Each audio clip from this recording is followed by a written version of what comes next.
think and they're sick afterwards. I think he meant to say revoke. Um, Such a strong response in you people. Ask yourself a simple question: would the world be a better place without Matt Ridley? Need I answer the question? No, you needn't. Now, his comments have been removed, but it was what it was. The article was what it was, and he said what he said. So, and this happened in the past. I mean, there have been multiple calls in the past. I used to write them up every time I saw one of them. Of global warming loons suggesting that so-called deniers should be executed, put in prison, charged with crime. I mean, this is nothing new. It's just very clever, isn't it? And thoughtful of them to kind of work in the whole beheading thing this time. Here's the thing, man, is it would be funny if it wasn't for the fact that uh, they're not just making a modest proposal. This is actually, the world would be a better place without those that would deny this kind of science. Exactly. And to that point, he I'm not sure. Yeah, it's Blue Cloud again. Blue Cloud again. By the way, this comment I'm about to quote from him reminds me of a friend of yours and mine, whom just polluted a couple of threads on my show today. And then, but this is I something. know who you're talking about. Yes, this is something you would hear him say. Incidentally, he's agreed to come on the show, by the way. But so he tweets or he joins the comment thread. So he says, "Oh dear, it didn't take much for the denial industry to start claiming environmentalists are out to chop off people's head." Wait a minute, no. This is the comment, his second one here that reminds me of the aforementioned friend. It's clear that when they have no argument to make, they stoop to misquoting deleted posts. So, listen, I've been through this the last couple of days with various folks. They claim that that we lost the argument, that we had nothing to back up what we say. So then we run away and hide. And the hilarious hypocrisy or irony of that is that's exactly what liberals do on every level, right? You start talking about facts, data, history, let alone logic, and they start calling you names, telling you, suggesting what you should go do to yourself, and then run off in a huff. That's what they do, man. Right. Mm. It would be rare to find a conservative saying similar types of things in the reverse situation. Yeah, yeah, it would. Incidentally, and they bring up Anwar. Just incidentally, I think this morning, off in the background in the other room, I have the TV on.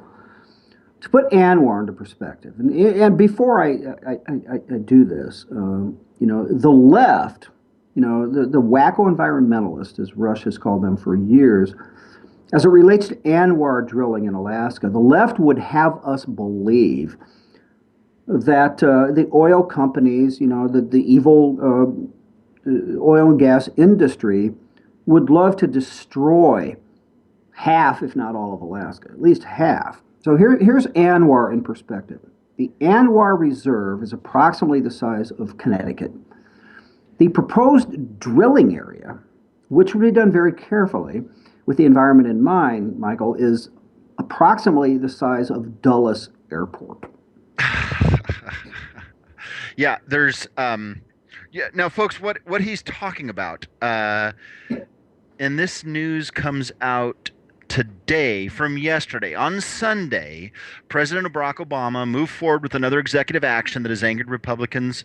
This is the perspective of this thing. He set aside an additional 12 million acres of Alaska's Arctic National Wildlife Refuge as wilderness. So it's another big section, 12 million acres, that there can no longer be any drilling in. That was as of yesterday. And of course, there's people upset about it because one, does the president have the authority to do that without Congress acting? That's obviously a question. Um, the particular thing, and I pitched this to Kyle. I haven't heard back from him yet. Um, Correct me if I'm wrong, Mike, but didn't the president talk about lowered gas prices as being a good thing for America just last Tuesday during his speech? Might Yes. Yes, he did. Okay. So on one hand, um, obviously that it's the supply of oil that is and the cost of oil that is driving gas prices down. Immediately juxtaposed to that is the president's actions, um, eliminating a huge swath of oil-rich America from any kind of drilling. And what else is, far be it from me to be cynical with the timing of this announcement. But if you paid close attention to the comment he made in the State of the Union speech about setting aside, and I have to paraphrase because don't have the quote in front of me, and I'm not sure that I ever did. But he bragged about setting aside more federal sea and land or water and land than had any blah blah blah president before him or whatever. If you look at the rest of the story, as Paul Harvey used to say, the operative word in that statement was water. The vast majority of the water and land to which he referred was water, and it was specifically for this same reason, to deny drilling rights. Yeah, it is on. In fact, our friend to whom you were just referring has made comments to me specifically saying, "Hey, look what he has done to lower the price of oil, to lower the price of gas. You're not giving him credit for that." Speaking of the president, obviously, but Right. to be candid, not candid, to be clear about it, um, the price of oil and the price of gas has come down despite the president's actions to the contrary. In fact, tons of people in his administration had called for higher prices. Wouldn't didn't Obama himself say that the price of gas would necessarily skyrocket if his policies were implemented? He was referring to energy overall. Energy overall. Over. What do you say? Under my policies or whatever, the price of energy would necessarily skyrocket. Yeah, a Right. little bit of a conflict there, isn't there? Now, here's the thing, Mike, is I merely have an undergraduate degree in economics. I do not have a master's. I do not have a doctorate. And candidly, the economic education I received had a particular perspective. It was Okay, so of wait, the let me cut you off for a second. So, folks, I want you to understand, based on the fact that he only has an undergrad, or what'd you say, a minor or an undergrad? an undergrad. I have Okay, I have a BA in economics. okay, so based on that statement, you would have no chance in the ring with Michael Moore, right? No, absolutely not. Okay, all right. But so just given my upfront acknowledged lack of higher education, beyond my undergraduate degree. And again, my undergraduate degree in economics had a particular perspective that we spent a significant amount of time studying. We studied all aspects of it, but it was, we spent. Well, say it this way: we spent a lot of time reading Milt Friedman.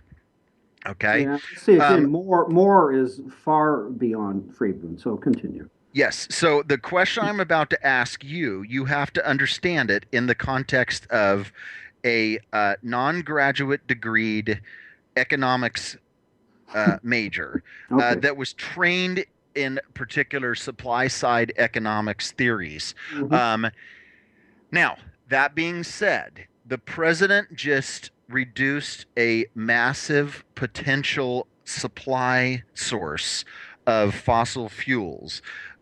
Will that have the effect of increasing prices or decreasing prices?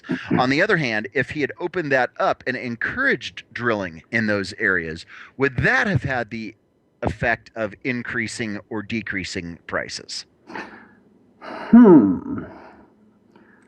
All right, Alex. I'm going to go with increasing for the first part of the answer and decreasing for the second part. I'm going to go for that for 500. That's exactly right. Because of my particular limited understanding of economics, if you increase the supply of something, holding all other items constant, primarily demand, if you increase the supply, the price then will fall. So, less than a week ago, the president made reference to the price of gasoline going down and taking some credit for that and some pride in that. Yet, less than a week later, he does something that would limit the ability of the price of oil and gas to come down. Do All you right, so see a problem here? well, and to draw an analogy to a Mom Heinz Kerry, he apparently was for it before he was against it, or the other way around. So, Right. Now, the article that I found about it, and I think IJR maybe come up with something. Let me just read it, and you tell me what you think their perspective is, Mike.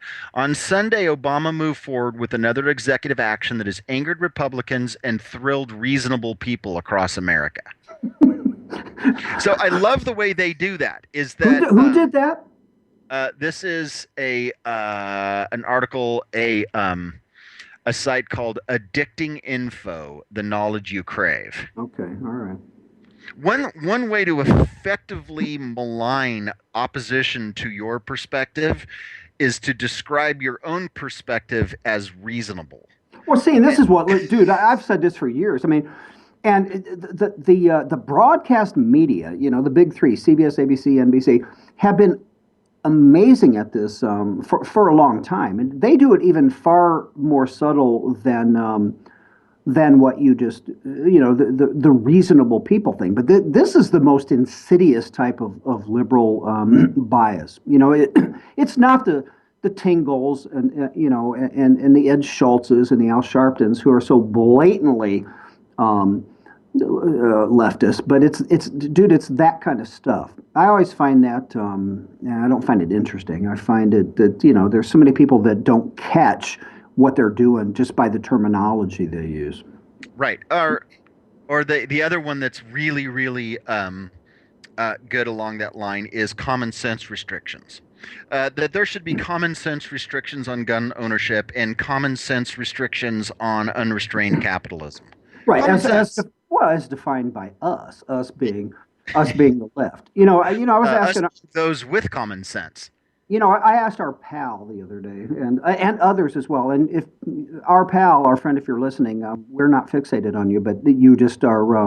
You just were doing your thing this morning, and I thought of you. But this notion, you hear it everywhere from the left, MSNBC and CNN, and every right wingers. When do those people ever talk about left wingers, Michael? What do they talk about left wingers?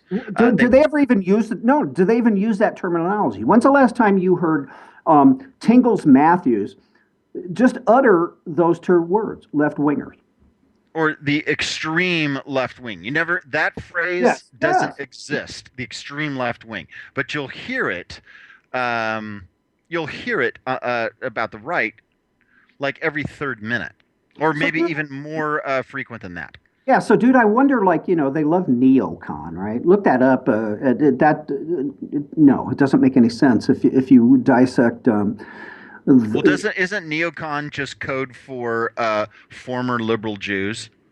Not necessarily. If you late to the party, late to the conservative party, the other group included. But I wonder what a comparable term would be to those on the left who get more left as the days go by. I mean, I don't know. All right, we're under a minute, believe it or not. The first hour coming to a close, Housem. Dude, you gotta take us out of here gently, please. Gently. Okay.